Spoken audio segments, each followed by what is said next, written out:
My name is Patrick Byrne. I'm here today from Hanover, New Hampshire. What level of taxation on capital gains is most conducive to the long-term economic health of a society? And is that also the fair or just rate? Aristotle felt that systems worked better when they were generally perceived as fair.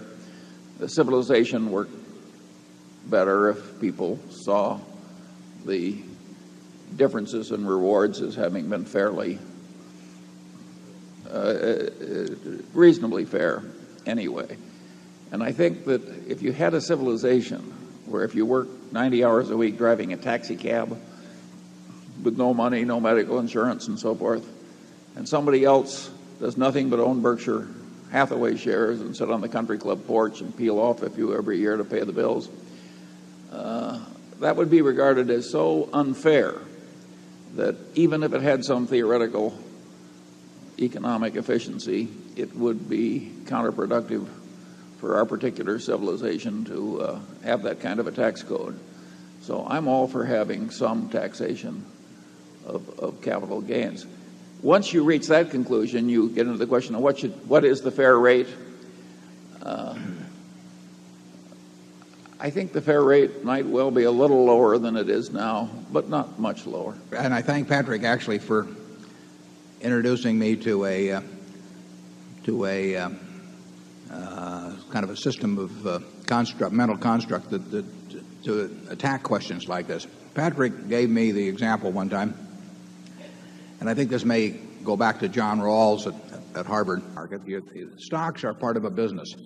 People in this room own a piece of a business. If the business does well, they're going to do all right as long as they don't pay way too much to join into that business. The stock market is there to serve you and not to instruct you. And that's a key to owning a good business and getting rid of the risk that would otherwise exist in the market. You mentioned volatility.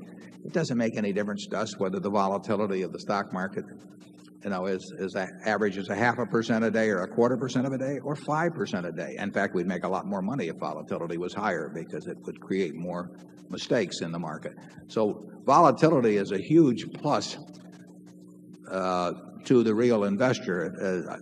Ben Graham used the example of Mr. Market, which is we've used it. I've copied it in the report. I copy from all the good writers.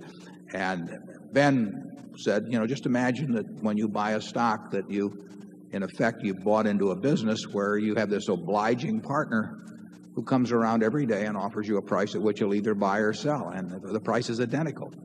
And no one ever gets that in a private business where daily you get a buy-sell offer by a party. But in the stock market, you get it. That's a huge advantage. It's a bigger advantage if this partner of yours is a heavy drinking manic depressive. I mean, the crazier he is, the more money you're going to make. So you should, as an investor, you love volatility. Not if you're on margin, but if you're an investor, you aren't on margin. And if you're an investor, you love the idea of wild swings because it means more things are going to get mispriced.